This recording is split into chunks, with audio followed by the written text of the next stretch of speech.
Thank you very much, ladies and gentlemen. It's a pleasure to welcome you here this morning. For those of you who don't know, my name's Jonathan Simons. I'm the new Head of Education at Policy Exchange, and it's my pleasure to introduce Secretary of State for Education, Michael Gove, this morning. Secretary of State, who you will all know needs very little introduction, has been the post holder since May 2010, following a spell in the Shadow Cabinet holding the same role. Since being in office, he's widely seen as one of the most effective and active members of the Cabinet. I'm also fairly sure he's the only one of the Cabinet to have an acting credit to his name in a film role. And of course, I'm sure he'd agree, though, that his most impressive achievement is, of course, that he was founding chairman of this think tank back in 2002. So without any further ado, the Secretary of State will speak for about 30 minutes, and then there'll be ample time for Q&A afterwards. Secretary of State.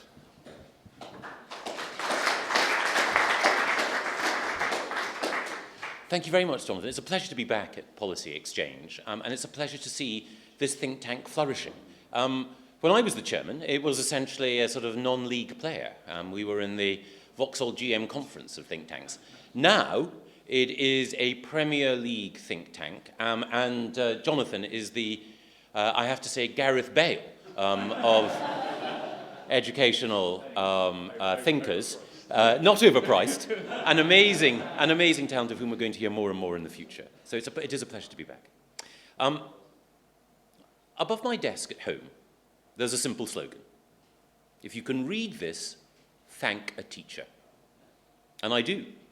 Every day, I give thanks for the wonderful opportunities that I've been given by a succession of great teachers, from Mr. Galanders to Mike Duncan, Mrs. Christie to Kath Richmond.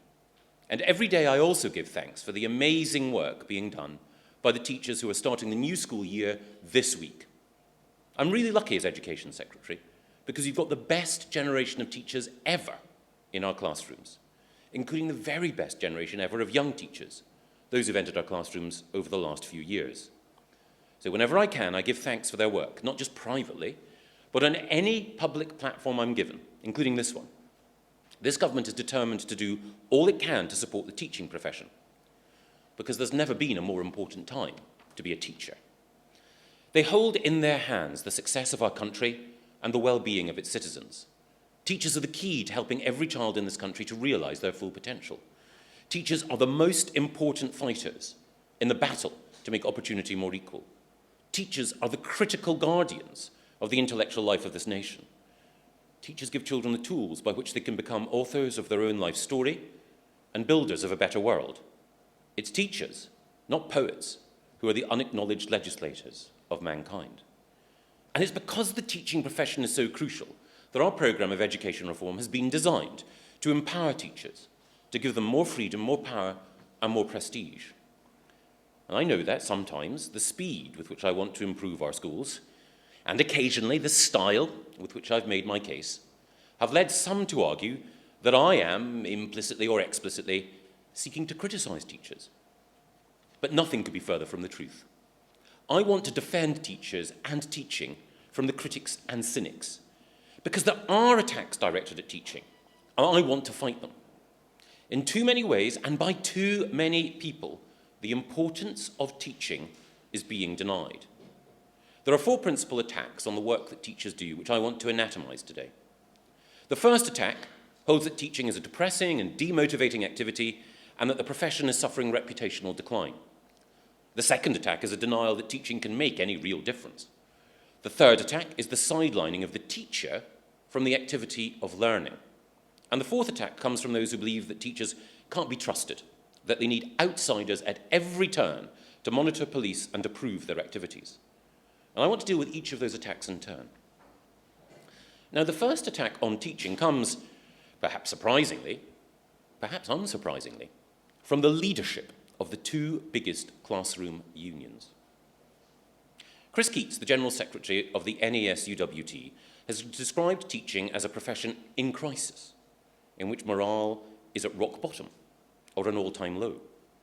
She claims that teachers are angry, frustrated, and demoralised, that 3/4 of teachers feel professionally disempowered, that recruitment into initial teacher training is plummeting, and she cited what she's claimed is research showing that over half of respondents have considered leaving the teaching profession. Why is morale so low? Well, according to Chris Keats's closest colleague, is because this government's education reforms are a breach of international humanitarian law. According to Dr. Patrick Roach, the Deputy General Secretary of the NESUWT, this government's Education Act was a, quotes, crime against humanity, end quotes.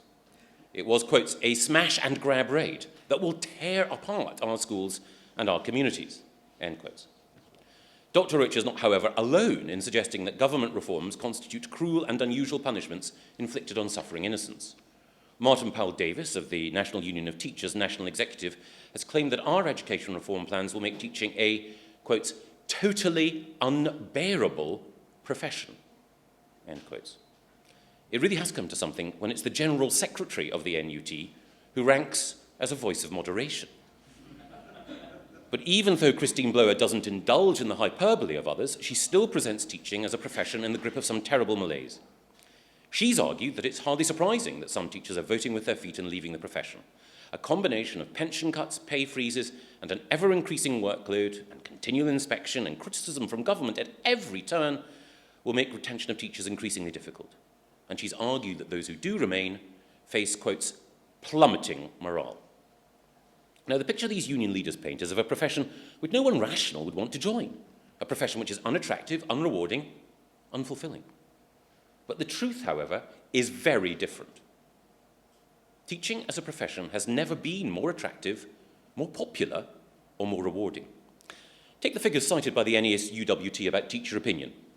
They come from a self-selecting sample of their members, unrepresentative of the profession as a whole.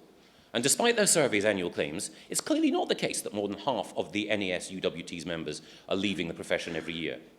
In fact, year after year, more people in England join the teaching profession than leave it. Indeed, teaching has a far better retention rate than many other careers for highly qualified people. Overall, teachers are only half as likely to leave their chosen profession as graduates in popular non-teaching roles.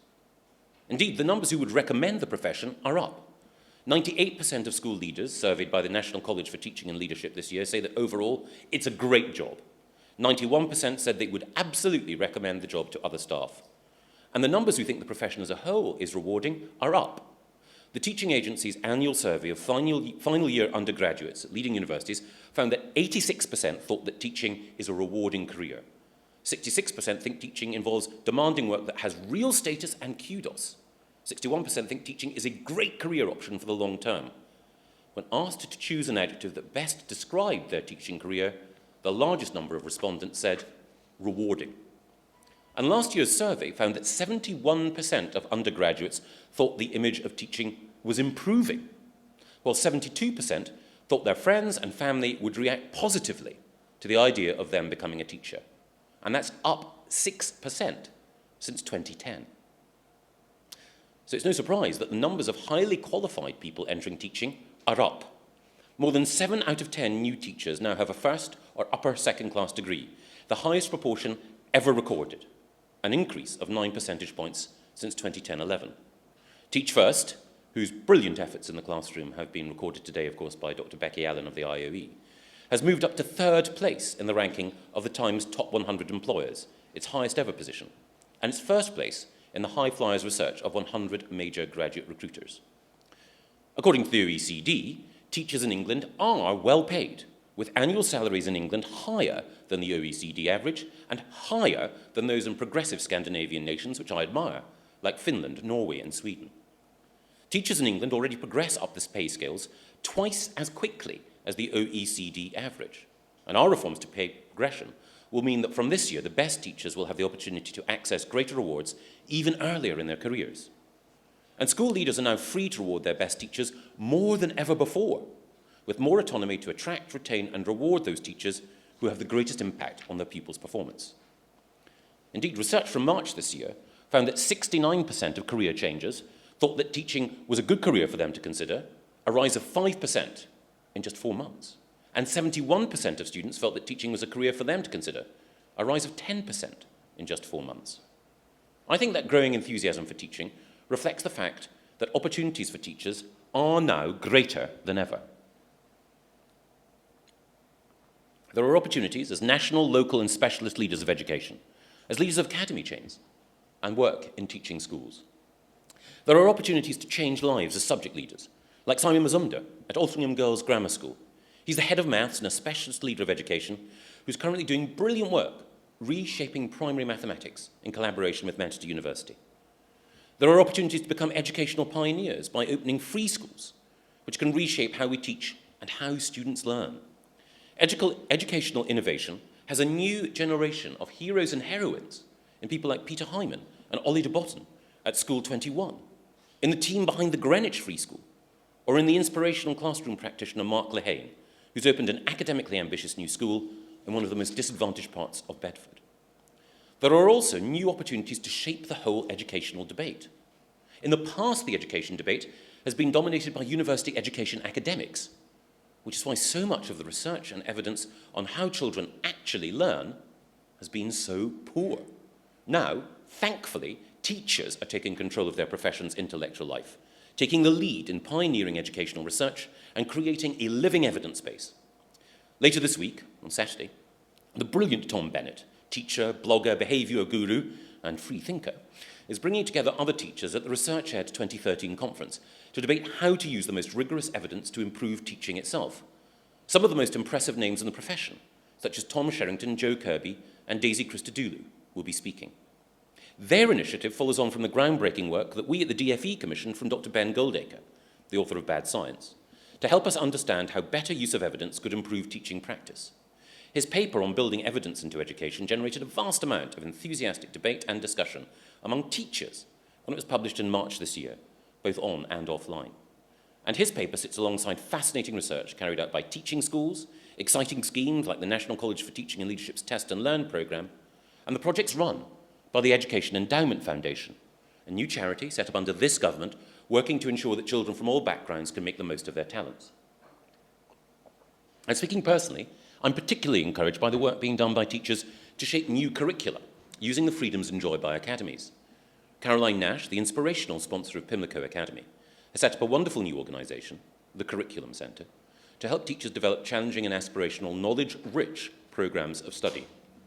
In ARCS academies, new and more ambitious maths curricula have been developed by brilliant young teachers. And David Benson, the newly appointed principal designate of the Kensington Aldrich Academy, is also developing aspirational new approaches to the curriculum for students from disadvantaged communities. And as well as leading the education debate, teachers are also this government's most valued public service workers. As a direct result of the Prime Minister's intervention, more and more teachers now being publicly recognised in the honours list by this government for their inspirational leadership. More classroom teachers than ever before are being honoured for their work. In the 2013 honours alone, Anne Hambley of Queen Elizabeth's Grammar School, Ashbourne, Paul Hughes of Queensbury Upper School in Bedfordshire, Peter Latham, a former PE teacher from Otley in West Yorkshire, Maggie Morgan from St Paul's Nursery and Primary School in Brighton and Hove, and Linda Wainwright from Slade Green Infant School.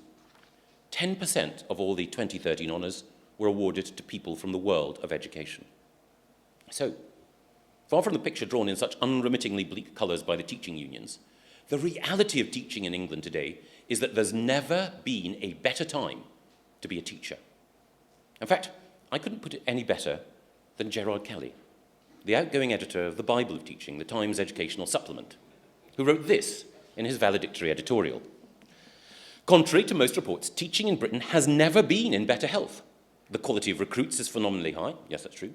The pay isn't bad. Absolutely. The profession's status is rising. True. Schools have never been better equipped. True. And teachers' pensions remain generous compared with most. Absolutely right.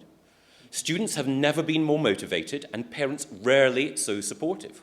Again, spot on. Most encouraging of all is the widespread acceptance that a satisfactory education isn't really good enough, and the determination of schools and teachers to take ownership of their profession, sharing ideas and best practice in ways unknown only a few years ago. The fact is, Gerard went on to write, that teaching, for all its bureaucratic indignities, petty frustrations, and ceaseless initiatives, that's my fault, is a more respected profession and a more attractive graduate destination than it has been for many years. The stresses are endlessly cited, less so the equally stratospheric satisfaction levels. It really is the noblest of professions. I couldn't agree more. The second attack on teaching has also, perhaps surprisingly, perhaps unsurprisingly, come from within the teaching unions. But it's very far from restricted to them. The essence of this attack is a belief that teaching cannot actually make that much of a difference to the life chances of children. And the people who make this argument exist on both left and right. From the left, and from the perspective of a teaching union general secretary, Dr. Mary Bousted makes the argument more eloquently than anyone. And I say this in a spirit of genuinely respectful disagreement, because I believe that Dr. Bousted is one of the most impressive voices in the education debate. But Mary has argued that the socioeconomic circumstances of children determine their fate far more than the level of academic expectations at school or the quality of teaching. She maintains that the most important factor in educational success abroad is not great teaching, high expectations of students, or the valuing of knowledge, but, quotes, less wealth inequality and, quotes, far more balanced school intakes. In essence, for Mary, it is overwhelmingly the case that deprivation is destiny. From the right, and from the perspective of a distinguished academic, a parallel case is made by Professor Charles Murray. Now again, I have enormous respect for Charles Murray and his work, but on this occasion I want to disagree with him. He and others like him have argued that because children inherit different cognitive abilities, the quality of teaching cannot significantly alter that, and therefore large numbers of children really just aren't equipped to succeed academically. In essence, for Charles, it is overwhelmingly the case that genetics are destiny. But if a child's background and genetic makeup were all that mattered, then we'd expect the same sorts of pupils in the same sorts of schools to get the same sorts of results. Whereas even the most cursory glance at schools in England and America reveal huge variations in performance, even in those schools with the most similar pupil populations. There are schools with relatively gifted or wealthy intakes which perform poorly, coasting along without really generating progress. And there are, thankfully, many state schools where children from poor backgrounds who may have been dismissed as unacademic perform brilliantly. Indeed, there are some schools where the children, irrespective of background, all perform well. Schools like the Ark Academies in England, like ULT's Paddington Academy, and Thomas Jones Primary in West London. In all of these schools, children from the poorest and most deprived backgrounds achieve just the same impressively high marks as their richer, ostensibly luckier peers. And in other schools, children who have been labelled as likely to perform at below the average academic level defy that fatalistic categorisation. In schools like Woodpecker Hall in Edmonton or Durand Academy in Lambeth, far more children than the national average are registered as having special educational needs. But every child, regardless of the challenges they face, achieves far above the national average in numeracy and literacy. Why do these schools succeed, transforming poor children's lives and life chances for good? Why do their children manage to achieve far over the odds, giving the lie to those pessimists and fatalists from left and right, and defeating both the poverty of their backgrounds and their so-called innate genetic limitations? Because these schools share a single common denominator, a single-minded focus on teaching, on recruiting the best candidates, giving them the best training and development, maximising the time children spend being instructed by passionate experts in the disciplines of rigorous thought. An overwhelming body of academic literature shows that teacher quality and pupil performance are inextricably linked. McKinsey's report, How the World's Best Performing School Systems Come Out on Top, showed that the quality of teaching is the most important driver of quality in any education system. Studies in Tennessee have shown that an individual pupil taught for 3 consecutive years can make as much as 2 years more progress when taught by a top-performing teacher than by a poorly performing teacher, teachers working in the same building, teaching pupils in the same grade from the same backgrounds. And analysis in England has identified a quantifiable, measurable improvement in pupils' exam grades when taught by a high-quality teacher. Indeed, other studies have shown that the benefits of high-quality teaching last a lifetime. Pupils taught by top-performing teachers are more likely to attend college, earn higher salaries, live in better neighbourhoods, and save more for retirement. All over the world, in individual schools and wide-ranging academic literature, the evidence is crystal clear. Great teaching can and does make a huge difference to children's performance. Now, great teaching is demanding.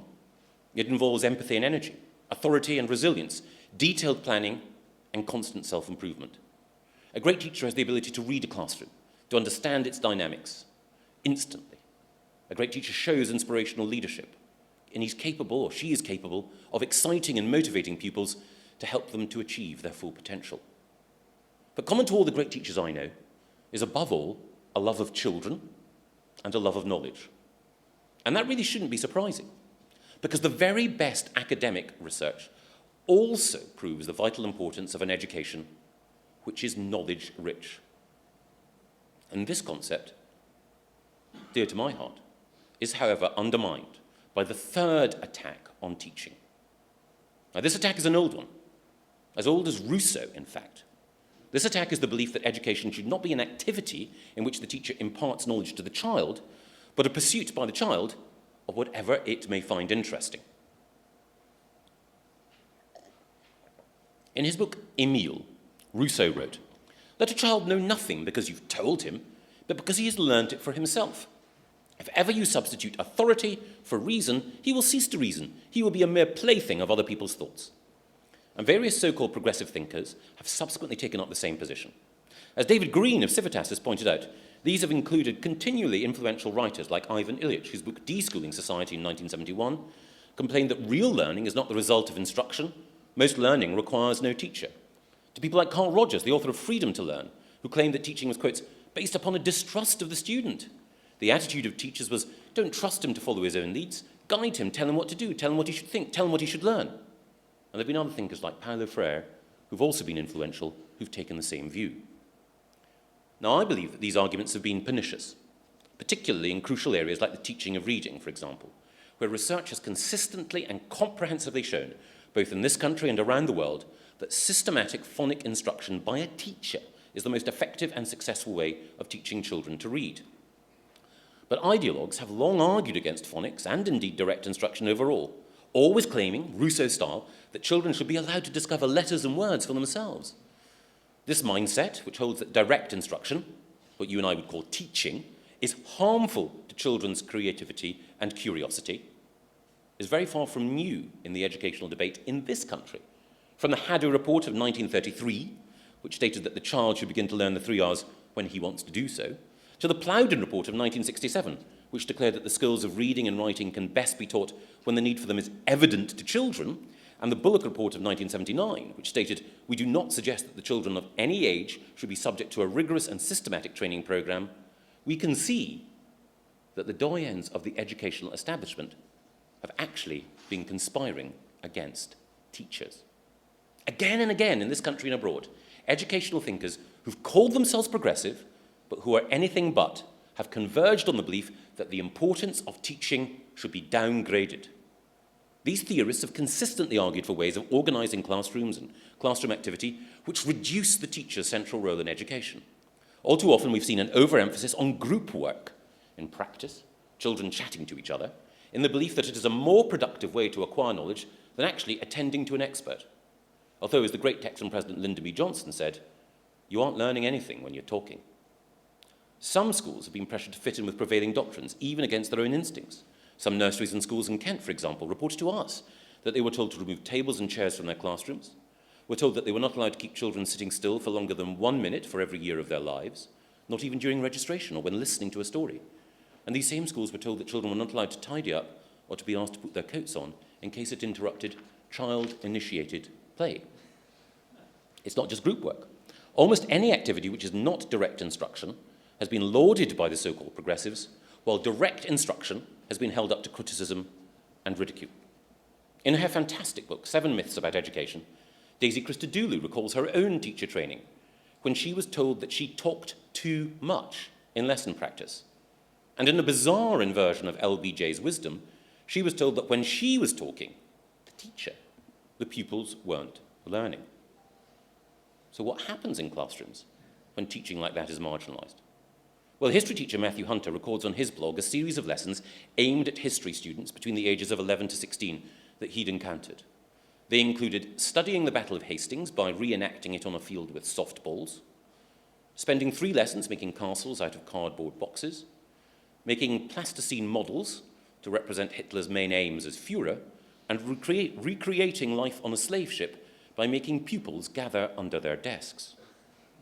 Another teacher records a lesson for A-level English students in which they were asked to depict literary characters on a paper plate by drawing a face on the plate, and then they were asked to use stickers to define the character's principal traits, pinning the stickers on their clothes and then mingling with other students while they introduced themselves in character.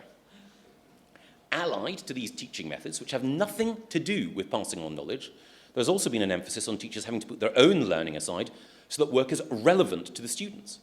This has resulted in the dumbing down of educational material to the level of the child.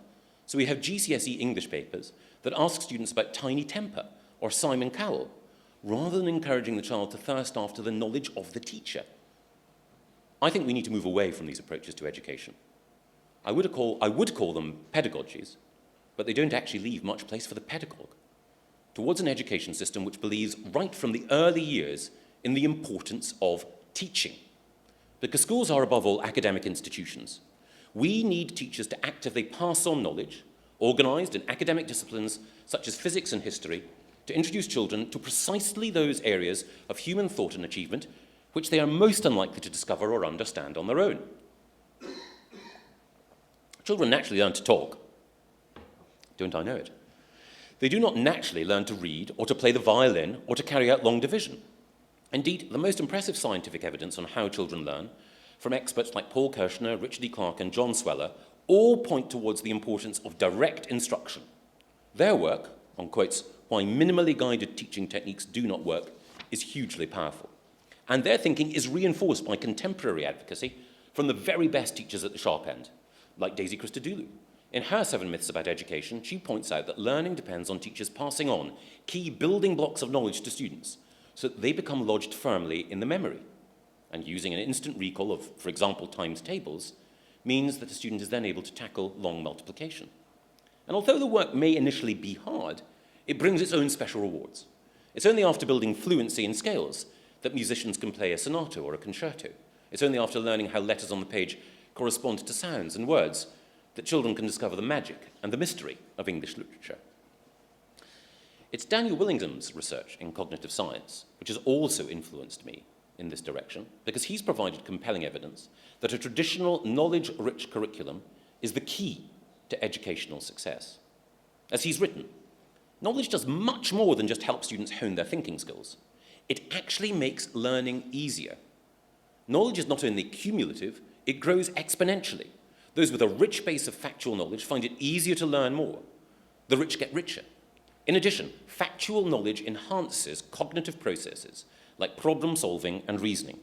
The richer the knowledge base, the more smoothly and effectively these cognitive processes, the very ones that teachers target, operate. So the more knowledge that students accumulate, from their teachers, of course, the smarter they become. Now, Willingham's comment in that passage that the rich get richer is sadly not just a metaphor, because all too often it's children from more affluent backgrounds who effortlessly acquire this broad knowledge base at home, and that equips them with the tools that they need at school and beyond.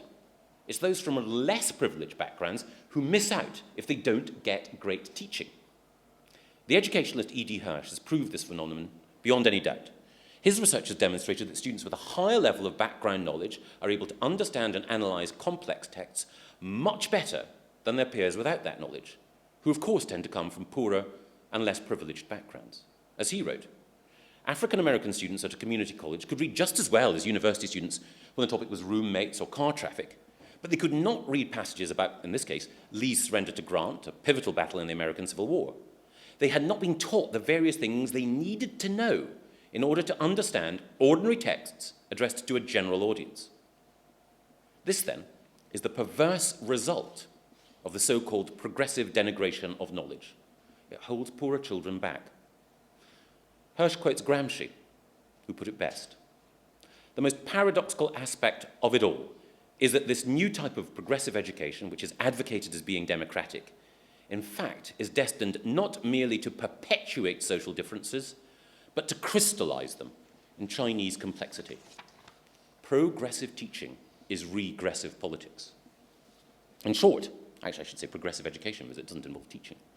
In short, for too long, whether driven by a romantic Rousseauian reluctance to crush a child's spirit, or a glib Google-era insistence that knowledge is irrelevant in a world where you can just look it up, the role of the teacher has been eroded by people in education.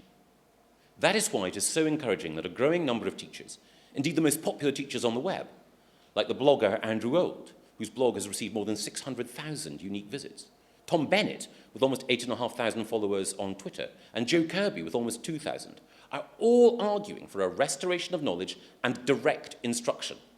In short, they are teachers standing up for the importance of teaching. I now want to turn to the fourth attack on teaching, because this is one in which governments, including conservative governments, have at times been complicit. This is the belief that teachers need others to validate the work that they do, whether those others are university academics or inspectors or indeed examiners who've never been teachers. Take, for example, the whole practice of teacher training. The evidence shows that the best teacher training is led by teachers, that the skills which define great teaching, managing behavior, constructing compelling narratives, asking the right questions, setting appropriate tasks, are best learned from great teachers. The classroom is the best place for teachers to learn as well as to teach. The work of Doug Lemov in the United States, teacher, founder of a charter school, and author of Teach Like a Champion, which has transformed the debate around teacher training and won followers all over the world, has found support right across the American political spectrum. And it's securing support here too. Because in this country, schools are playing a bigger role in teacher training. They play a central role in all of the initial teacher training providers who are judged to be outstanding under Ofsted's tough new regime. And we are taking more steps to put teachers and schools in charge of recruitment and training. New teaching schools have become centres of excellence in training and development, and we will be expanding the number of teaching school alliances beyond the planned 500. The first group of teaching schools have now been operating for 3 years, and I can confirm that their funding will continue beyond the planned 4 years into a fifth. And our new teacher training scheme, in which teaching schools are playing a prominent part, School Direct, gives aspiring teachers the opportunity to work in a great school from day one, just like student medics in hospitals. They learn from more experienced colleagues, and then they immediately put their new skills into practice. And we've also done a lot to deal with the systematic shortages of specialist maths and physics teachers that we inherited. We've collaborated with the Institute of Physics and the Institute of Mathematics to introduce prestigious new scholarships with £20,000, and we've also brought in new training bursaries of up to £20,000 to attract the brightest graduates into these core subjects.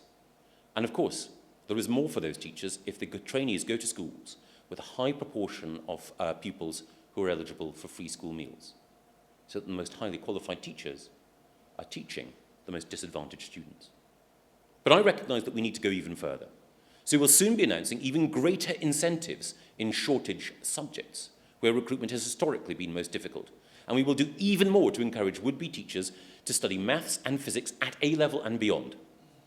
We've ensured that at least in maths and physics, there will no longer be any cap on the number of teachers recruited each year. No target for ITT places. On the contrary, we want to recruit as many new teachers in these subjects as we can. Schools can also now use their new powers to attract and reward great teachers in specialist subjects. In particular, our changes to the way in which teachers are paid and rewarded give individual schools the power to pay great physics and math teachers more right from day one. And as schools take more control over training the next generation of teachers, many of the best academy chains and teaching school alliances are now playing an even greater role in training the next generation of teachers. They're becoming, in increasing numbers, accredited SCITs, an unlovely acronym for School-Centred Initial Teacher Training Providers. We want to see their numbers increase, enabling more aspiring teachers than ever before to benefit from the expertise and experience of some of the best in the business. So we'll be bringing forward proposals to support this growth later this year. The best higher education institutions actually welcome these changes because they know that discriminating schools will increasingly choose those partners in HE who deliver the best quality training and development. And many have, in fact, been working hand in glove with schools for many years. And School Direct is, for them, an extension of what they already do. Oxford University, for example, has collaborated with local secondary schools on an internship programme called Oxford City Learning for many years now. And School Direct places have simply been incorporated within that already successful scheme. But sadly, there are some vested interests within some universities that oppose the shift towards school-centred initial teacher training. Those, perhaps, which have long relied on an effective monopoly of teacher training to sustain their finances. So it's vital for the future of the profession that we defend teachers from self-interested attacks and stand up for the principle of teachers teaching teachers. And we also need to defend teaching from the wrong sort of inspection. I'm a passionate believer in the power of good inspection to improve education. And to those, some in the unions, who question whether schools need to be inspected by any outside body at all, suggesting perhaps that schools should be the only state-funded institutions not accountable to any form of external authority, I merely point out that without Ofsted, exam results would be the only arbiter of a school's performance. And that would end up making our system even more pressurised, more crude, and more high stakes than the one we have now. And we know that inspection is a catalyst for rapid and effective school improvement. We know that schools judged inadequate by Ofsted have generally made more rapid and sustained improvement than those who've been marked satisfactory, the next rung up, which in the past have tended to coast along. That is part of the reason why Sir Michael Wilshaw has quite rightly changed the old grade of satisfactory, misleading in itself, into requires improvement, sending the message, which is quite right, that every school should at least reach good and should be aiming even higher. Ofsted also provides an essential service in highlighting brilliant practice, the schools which make a difference, and the teachers we should celebrate. And it has now changed the way it reports its findings, so that every inspection report for an outstanding school clearly states on the very first page why that school is outstanding, making it much easier for all of us to understand why the best schools are doing so well. But there have been occasions in the past when inspection has not achieved what it should. Too few inspectors had recent or current experience of teaching. And indeed, the Ofsted framework prior to 2010 required schools to be judged against more than 27 different criteria, putting quality of teaching on a par with whether or not pupils adopted healthy lifestyles and the extent to which pupils contributed to the school and wider community. Indeed, in the past, Ofsted's guidance provided too little clarity about what actually constituted good teaching, or it allowed inspectors' personal prejudices and preferences, in many cases, the old school progressive nature, to be interpreted as the Ofsted way. As a result, and as teacher bloggers like Andrew Old have chronicled, time and again, too much emphasis was given to particular practices like group work and discovery learning, while Ofsted inspectors marked teachers down for such heinous crimes as talking too much, telling pupils things, or dominating the discussion. The good news is that Ofsted, under its inspirational new leadership, is moving to address all those weaknesses and give us a system of inspection of which we can be proud. The number of inspectors with the right experience and credentials is rising. In 2010-11, just 15% of inspections included a serving head teacher or senior leader. Today, it's 52%. And 88 national leaders of education have already trained as inspectors, with 45 more training this term. And applications are already oversubscribed for the next round. Outdated and misleading guidance has been replaced with a clear directive to reward great teaching, whether it matches the inspector's personal preferences or not. And the Ofsted framework has been transformed, so that rather than peripherals, teaching now matters above all, in particular the sort of teaching which generates excellence. That means less focus on processes, pedagogies, lesson plans and structures, and more focus on how well pupils learn. And a school cannot now be awarded an overall outstanding grade unless its teaching is judged to be outstanding. It's thanks to Sir Michael Wilshaw, himself a great teacher, that these changes have been made, and they all point in one direction: the affirmation of the importance of teaching. That phrase, the importance of teaching, was the title of this government's first and only education white paper. Our most important priority then, our most important priority now. It's the silver thread running through every single one of our policies, every part of our reform agenda. It's because we know that teaching can make such a difference that we have instituted policies that help teachers make that difference, clearing away the distractions, slashing the unnecessary bureaucracy and central prescription, which sapped so much of teachers' time and energy. In numbers alone, we've removed or simplified over 50 unnecessary duties and regulations and cut the volume of guidance issued to schools by 75%, over 21,000 pages. We're giving teachers as much freedom, autonomy, and independence as possible to get on with what they do best: teach. Every teacher in the classroom knows, as Gerard Kelly so rightly said, that teaching is the noblest of professions. And that is why everything the Department of Education does, has done, and will do is designed to reinforce the importance of teaching. Thank you.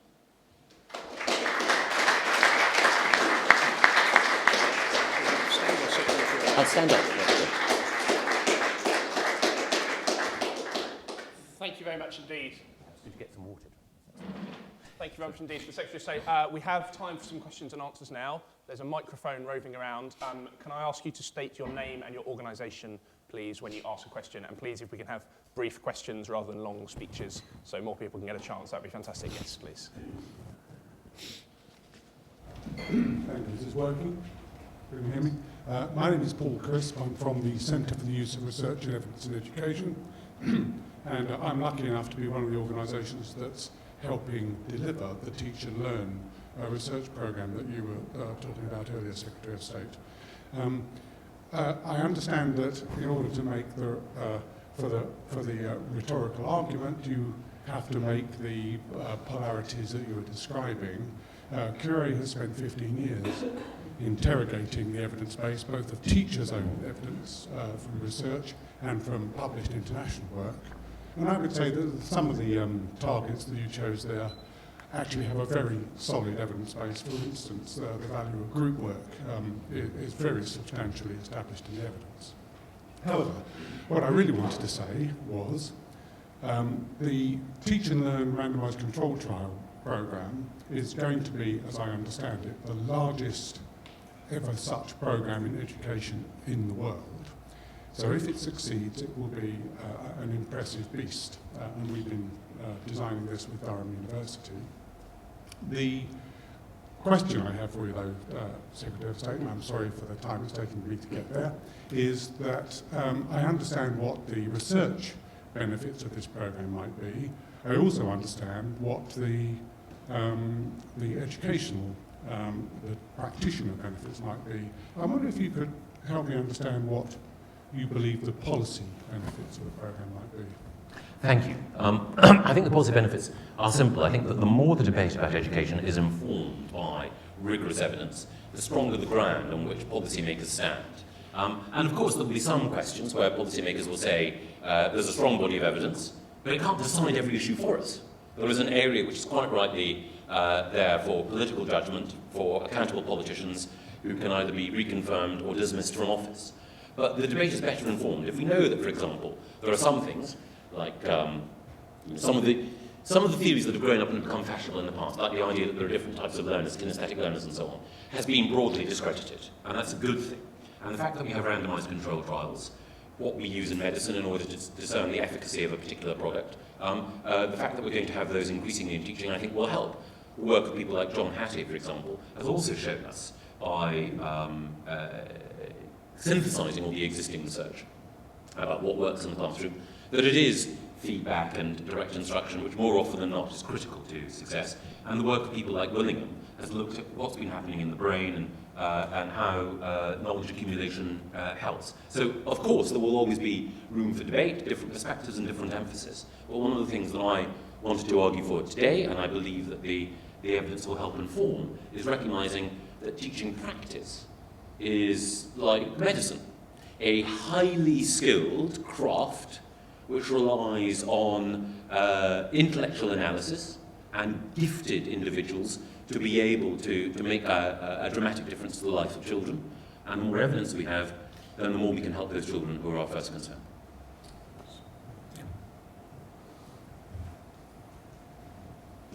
Christopher, Telegraph. Minister, Sex Education guidance hasn't been updated in the classroom since 2000, and since then, of course, with broadband, the internet is a huge issue in everyone's lives, parents too. Why are you refusing to modernise this guidance, given its importance to think it's being on the same hymn sheet as number 10? I take the whole question of sex and relationship education very seriously. We conducted a review recently of personal, social, health and economic education, and one of the conclusions that we drew from that is that the right thing to do was to trust teachers.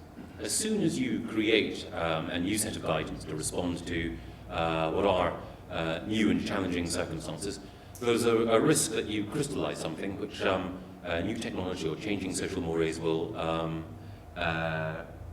render time-bound. So I think the most important thing to do is to make sure, as schools are, that they're in touch with organisations which can help provide all the advice that students need in order to be able to grow up healthy and confident young people. But Nick Clegg wants you to rewrite it, doesn't he? He said this morning, he wants you to look again.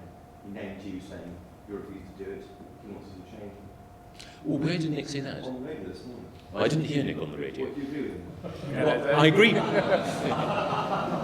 I'll have to go back and listen to it. I love Nick Clegg, but I missed his radio show this morning. Okay. Thursday routine. Yes, Jason at that.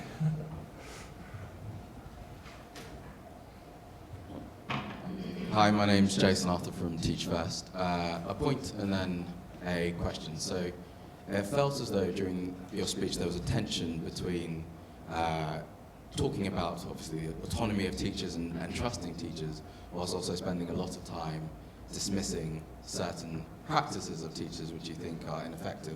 And surely, if we're having true trust in teachers, what we should say is do what's in the interest of your pupils, and we'll judge you by the results of your pupils and how well they do. And so group work, which I agree with the first question, I think has been shown to actually have demonstrably positive impact on pupils' attainment, but regardless, surely teachers should do what they think is in the best interest of their pupils, and we judge them by that. The question is in relation to some work that Teach First did with our teachers, where, as part of our new strategy, we asked them, what do you think is going to help narrow the attainment gap within your classrooms?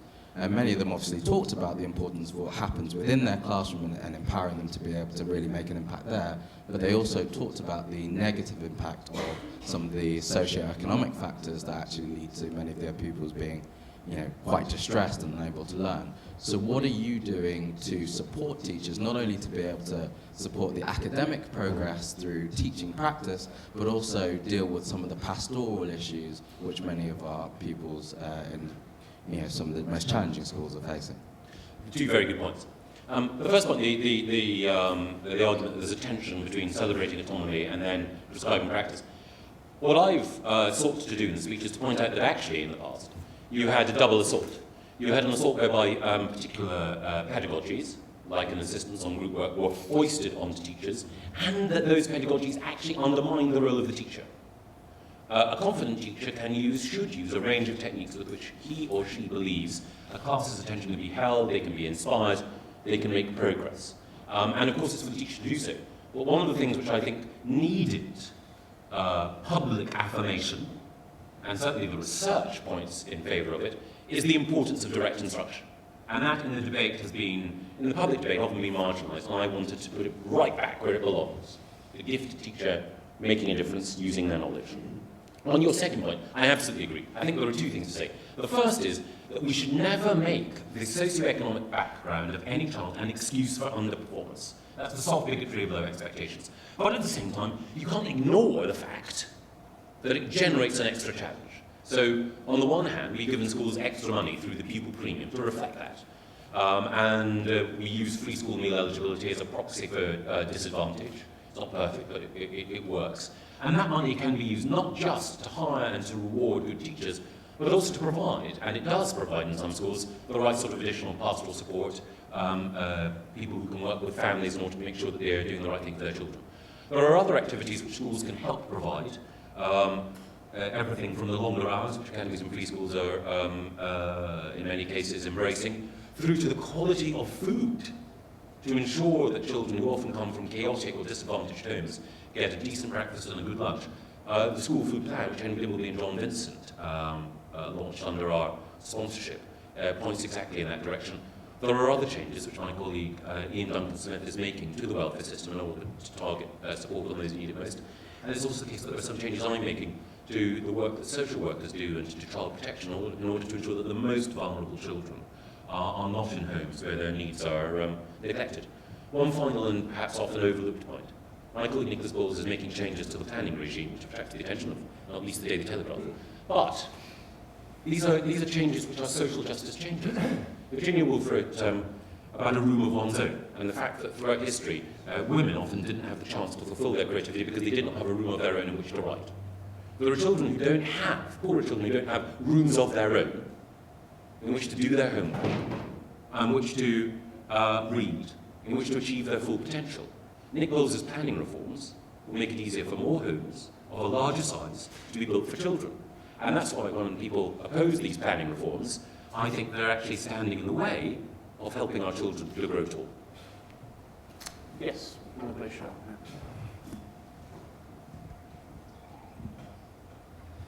Adam Bianco from politics.co.uk. The two of the leading teaching unions have this morning announced a series of one-day strikes. And the leader of one of the unions, Chryst, is blaming you for those strikes, saying that you're engaging in megaphone diplomacy and you're failing to engage with teachers. Could you just say how you respond to that and to the strikes themselves? I've met Chris on a number of occasions in the DFE and elsewhere, and I enjoy our conversations. They're robust. I almost wish that we could invite other teachers in to see how passionately Chris makes her case and how I seek to respond. I think it would probably change perceptions of what relationships are like between teaching unions and the Secretary of State. But there's no excuse for going on strike.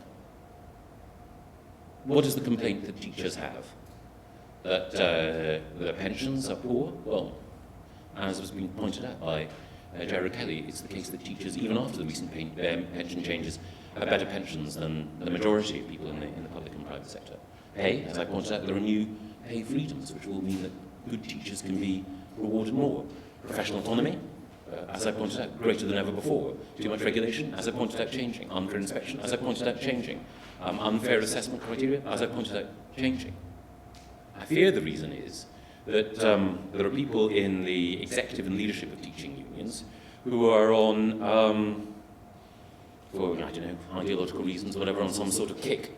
But the problem with industrial action is that parents suffer as their routines are disrupted. They have to pay for additional childcare. The poorest lose out most. Children suffer because they lose valuable time with teachers, learning and achieving more. And I think that the only thing that I can discern as a theme running through what the teaching unions are doing is opposition to performance-related pay. I recommend that anyone looks at the article written by Amanda Phillips, the head teacher of Old Ford Primary in the East End of London, which is available from the Department for Education. She outlines how performance-related pay, combined with the pupil premium, will help the poorest children in one of the poorest boroughs of this country. And it seems to me crazy that trade unions are taking actions, ostensibly in the interests of their members, actively holding back disadvantaged children from succeeding. So I unhesitatingly condemn this action. I'm happy to talk anytime, any place, anywhere to the trade unions to try to get them to see the error of their ways. But one thing we need to have is political unity on this, and we need to have an uncompromising condemnation of the damage that this is doing to children from the Labour Party. But so far, whenever the unions have put their interests ahead of children, the Labour Party has either been acquiescent or silent. Okay, got time for a few more questions. Yeah, the gentleman there. David. Secretary of State, you've talked about, David Weston from the Teacher Development Trust.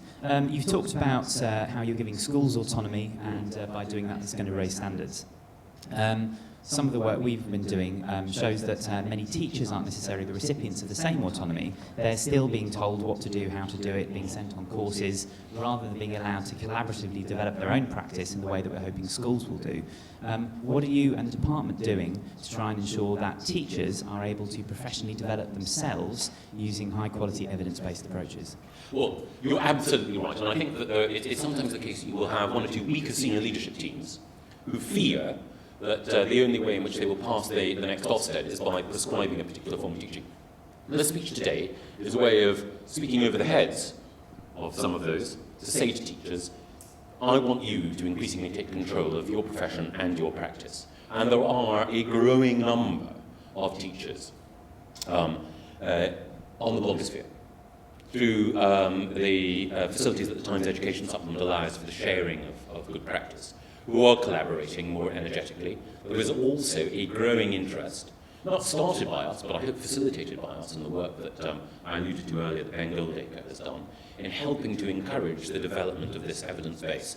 And personally, I hugely welcome the fact that whatever teaching union leaderships may want to talk about, teachers are increasingly talking in person, on the web, and in conferences like those organised by Tom Bennett, about how to improve teaching.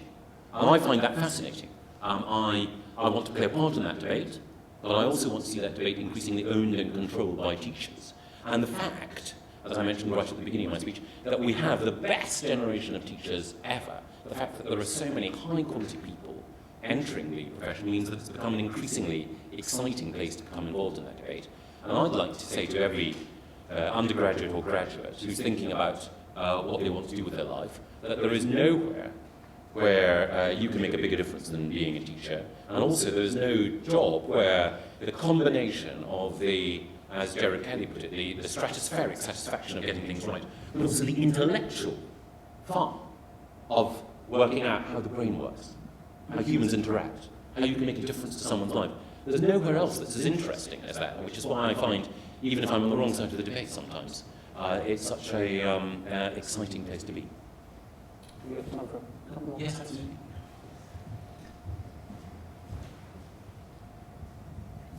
Thank you. My name is Chryst Hoffman. I'm from Shenley Brook End School in Milton Keynes. I appreciate your nod to Shelley when you say that teachers, not poets, are the unacknowledged legislators of the world. Shelley preceded that by saying that language was the arbitrary product of the imagination. Given that the McKinsey report says that for education systems to move from good to great, we need to unleash the creativity of our teachers, my question is, what kind of creativity or imagination would you like to see in teaching? Well, in a way, while I have strong views about this, I always want to hold myself back.